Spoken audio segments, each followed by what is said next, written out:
Now that we've had a good look at the protons and the electrons, it's time to focus on the neutrons. Now, the problem with neutrons is that there's no easy way to predict how many neutrons that an atom can have. We can't find that number on the periodic table. And in fact, for most elements, there's only a few exceptions to this, they can have different numbers of neutrons and still be the same element. Remember, to be the same element, they just have to have the same number of protons. So whenever you have the same element and you're comparing it to atoms that have different numbers of neutrons, we call those isotopes. And so let's just look at an example, looking at the isotopes of carbon. So we know that carbon must have 6 protons. That's because it's atomic number 6 on the periodic table. However, it turns out that carbon atoms can have 6, 7, or 8 neutrons. That's information that I can find by doing some research. It turns out that hydrogen is a little bit unusual in that it is the only atom which commonly has 0 neutrons in its nucleus. However, that is not the case for all hydrogen atoms. Hydrogen does have 2 isotopes that are important. The isotope where hydrogen has 1 proton and 1 neutron, and that's called deuterium. And the isotope where hydrogen has 1 proton and 2 neutrons in its nucleus, and that one gets the special name of tritium. And they even get their own symbols, D for deuterium and T for tritium, but they don't appear on the periodic table. You don't need to memorize any of this here except for the fact that hydrogen usually contains 0 neutrons. When we add up the number of protons and neutrons, we get something called the mass number, and we use the capital A to stand for that mass number. It is very important that you not mix that up with the atomic weight or atomic mass, which I'll talk about in a moment. So the way that we name isotopes is fairly peculiar. There's a logical reason for this that has to do with nuclear reactions, but we don't get into that in this class. So the way we name them is we say the name of the element, put a dash, and then put the mass number. So for example, carbon always has 6 protons, so Z equals 6. So if carbon has 6 neutrons, we call it carbon 12. That's 6 protons plus 6 neutrons gives you carbon 12. Carbon with 7 neutrons is carbon 13, and carbon with 8 neutrons is called carbon 14. Now, unless we are specifically interested in isotopes, we usually don't use any of these names. We usually say, this is the element carbon. And we understand that when we say this is carbon, it has a mixture of these. The way we write isotopes is using a kind of convenient symbol here. So the letter X just stands for whatever the element's symbol is. So for carbon it would be the letter C, for hydrogen it would be the letter H. And we already know that A is the mass number and Z is the atomic number. So if we look here, this is the symbol for carbon 13. What this is telling me is that the mass number is 13 and there are 6 protons, the atomic number. How many neutrons does it have? That's easy. That's just 13 minus 6. Remember, this is protons plus neutrons, and this is only protons, so you can always take that number minus the bottom number, and that tells you how many neutrons you have. You will often see these abbreviated without the letter Z. And why is that okay? Well, remember, a given element always has the same number of protons. So it's redundant to say that carbon here has 6 protons. I can always find that out from the periodic table. However, for now, I'm going to want you to always write isotopes this way if we are specifically interested in an isotope. So I would like you to take a moment and complete this table. So for the first, second, and fourth rows, I need you to figure out the number of protons, the number of neutrons, and the number of electrons that are in that particular isotope. You'll notice that there is no symbol up here for chlorine for charge, so that means this chlorine is neutral. However, this bromine and this platinum atom are not neutral. They are ions. Then for this box here, I'd like you to use the information that I provided you with to come up with the correct symbol. So please pause the video, write out this table, and complete it to the best of your ability. When you're done, unpause the video to continue.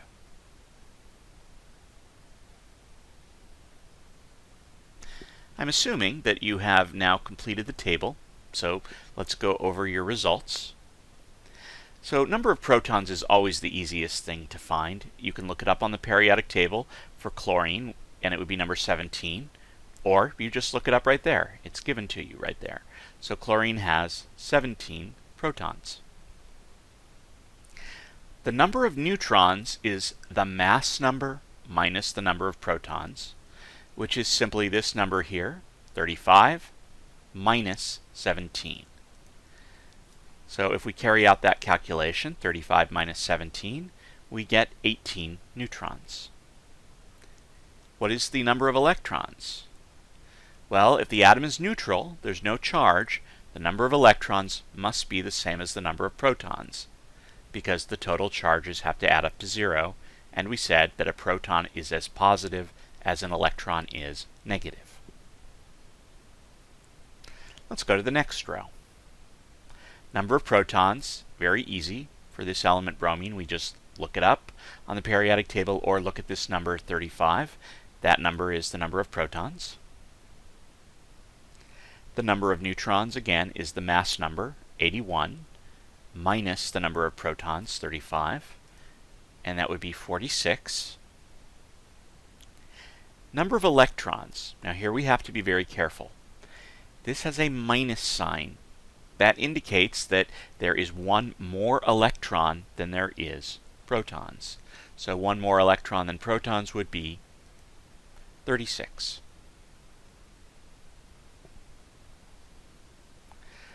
Now we have to do the opposite. We have to find the missing symbol.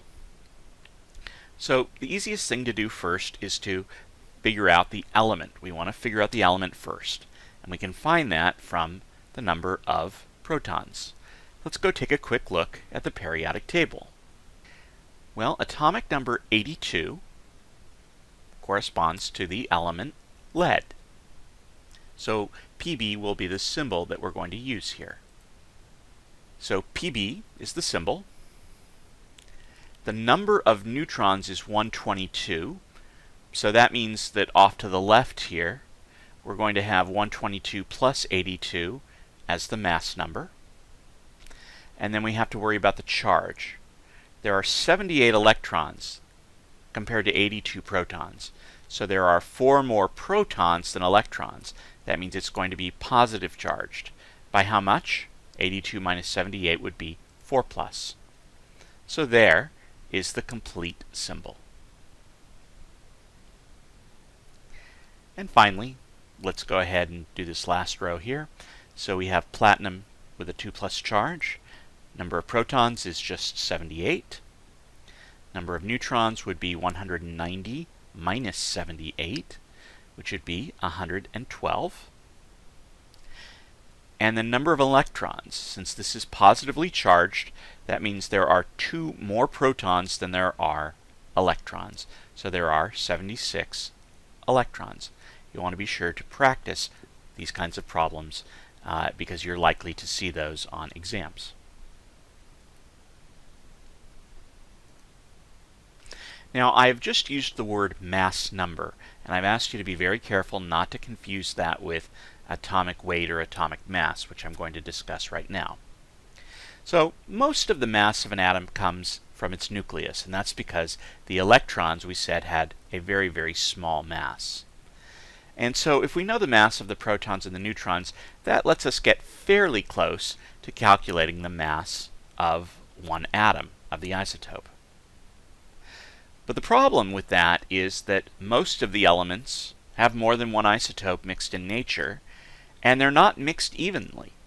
For example, with hydrogen, we saw that there were 3 isotopes. The isotope, which has only 1 neutron, makes up far more than 95% of all hydrogen atoms. Same thing with carbon. Carbon-12 is far, far more than 95% of all carbons. Both of those, it's actually, I believe, higher than 99%. And so we would have to come up with a mass by using what we call a weighted average. And I'm not going to go through the calculation of that for this class. We are not going to worry about calculating the mass of an atom from its isotopes and weighted averages. But on the periodic table, the numbers which we see to show us the mass of the atoms are in fact weighted averages. So the periodic table shows the atomic weights of these elements, and that is that weighted average mass. The values that go with those, as far as the units, are what we call atomic mass units, AMUs, and they are a very small unit of mass. It's not necessary to memorize this, but to give you an idea how small, 1 AMU is 1.66 times 10 to the minus 24 grams. That's 0.00000, basically 23 zeros, and then 166, a very small number. So for example, the mass of 1 helium atom is 4.003 AMUs. I can confirm that by looking on the periodic table. So here we see helium. Remember, the number up here was the number of protons, 2, and this number is the atomic mass. So this is telling me that an average helium atom has a mass of 4.003 AMUs. So let's talk a little bit more about elements and the periodic table and how the elements are classified. So the elements can be classified in 2 ways here. We can classify them by their rows. Elements which are in the same row, that's going from left to right, are said to be in the same period. That's where the term periodic table comes from. For example, nitrogen, oxygen, and fluorine are in the same period. Instead of going left to right, we can go up and down and classify elements by their column, and we call those columns groups or families. Usually I'm going to use the term groups. So fluorine, chlorine, and bromine are all in the same column, so we say they're in the same group. Now, elements that are in the same group, as we will find out soon, have the same number of what we will call valence electrons. And that's going to be important to us later because it will tell us that they tend to participate in very similar chemical reactions. Hence the term family. They are often similar to one another. Now, some of the groups get their own unique name, and you need to know these 4 group names here. So elements in group 1A are called the alkali metals. To be clear with what I mean when I'm saying in group 1A, let's go back and look at the periodic table again. And you can see, oops, this periodic table has a mistake in it. This should say 1A. So this is group 1A here, and this is group 2A, etc. as we go through. Actually, it's not a mistake on the periodic table. I've just accidentally chopped it off from the top. But this is group 1A. Next door, in group 2A, we have what are called the alkaline earth metals. Be very careful not to confuse these because the names are somewhat similar. We don't really have special names for groups 3A through 6A, but group 7A gets a name. We call it the halogens. And then finally, group 8A are called the noble gases. And they get that name because, think about nobilities. The noble don't want to associate with the common rabble. These elements mostly feel the same. They don't usually react with any other element. Helium and neon in particular have never been known to react with any other atoms.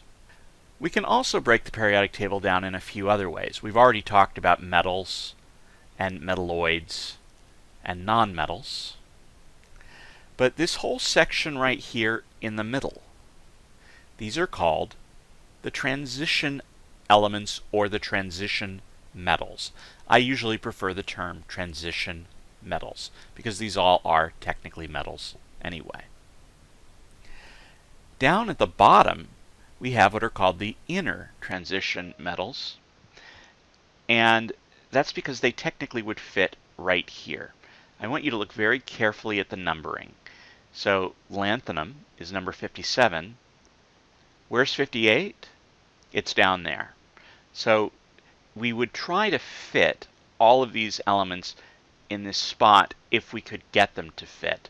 And so in order to keep this all on one sheet of paper and not make the table huge, we agree to write those elements down there. Remember, in the elements that you needed to know, the only inner transition element that I wanted you to know was uranium. Other than that, we will virtually never talk about any of these elements. So all of the elements in groups 1A to 8A are called the main group or the representative elements. Not a term I'm going to use a lot. But as I said just a moment ago, the elements in the middle of the periodic tables, those are the ones whose groups ended in B, were called the transition metals. One last time, that's these here.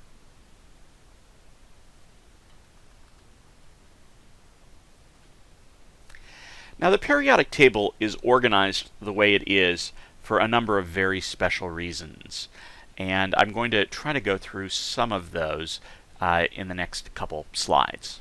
So first, let's look at the couple of periodic trends.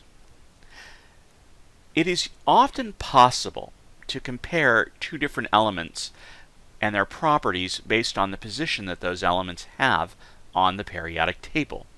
So, for example, one element being to the left of another element on the table is going to usually mean that the element on the left will have a larger radius. And so these are going to be called periodic trends. We're only going to look at two trends in Chem 110. Electronegativity, which is going to be very important, and we will get to that later. But for right now, let's just look at the one I mentioned a moment ago, atomic radius. Atomic radius can be thought of as just telling us the size of an atom. It's the distance between the center of the atom to the outermost sphere boundary, if we were to think of it as a sphere. It's more difficult to explain than that, but for right now, just let's think of that as telling us the radius of the sphere of the atom. So it turns out that as you go down a group in the periodic table, atoms get bigger. Their atomic radius increases. So going down the group causes them to get larger. And the reason for that is, as we're going to see, when we look at the periodic table, that elements in lower the groups have farther out energy levels. The electrons can spend their time farther away. They're not held as tightly by the nucleus, and they can get farther and farther away. The radius of an atom going from left to right actually tends to decrease. And the explanation for this is a little bit difficult to understand right now. I want to wait until we're done discussing electron configurations before we explore this issue in any detail. But if we were to compare these with a little picture, what we can see is as we go down a group, so as we go down hydrogen to lithium to sodium, you see that the radius, which is represented by these numbers here, are getting larger. These are not numbers that you need to memorize. You just need to know that atoms virtually always get bigger as you go down a group. On the other hand, as you're moving left to right across the periodic table, you'll notice that the atoms tend to get smaller. So radius decreases going left to right, radius increases going top to bottom. Now we're going to go in a totally different direction. We're going to start looking at some topics that are related to energy. And before I do that, I want to just give a very brief overview of an important concept from physics. And this is the electromagnetic spectrum, which we usually are going to call EM. Electromagnetic is EM. So EM radiation can ultimately be classified based on its wavelength or its frequency. And when we talk about EM radiation, I'll put up a slide in a moment to show you examples. We're usually talking about light and what we might call the various cousins of light. Light is able to be described as having waves. So we're going to see here that the longest wavelengths, or what we call the smallest frequencies, are going to be the radio waves of the electromagnetic spectrum. And the shortest wavelengths, greatest frequencies, are the gamma rays. Now this might seem confusing at first, and I completely can understand that, but we're not going to go into that topic in any great depth. What I do need you to see is that the EM spectrum covers all the way from gamma rays to radio frequencies. So the radio frequencies are, as the name says, how our radio signals are transmitted to us. Then we have microwaves, which you might be surprised to find out are another form of light. They are just light which has longer wavelengths than the light we can see. The light we can see is called visible light, and you'll see that different wavelengths, with these nanometers here, correspond to different colors that we see. The longest wavelengths and the smallest frequencies correspond to red light, and over here on the other end we have violet light for the shortest wavelengths.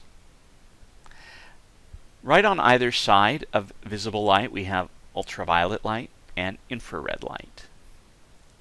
If we keep going over to this side we have X-rays, and then finally gamma rays. I do not need you to memorize this entire spectrum.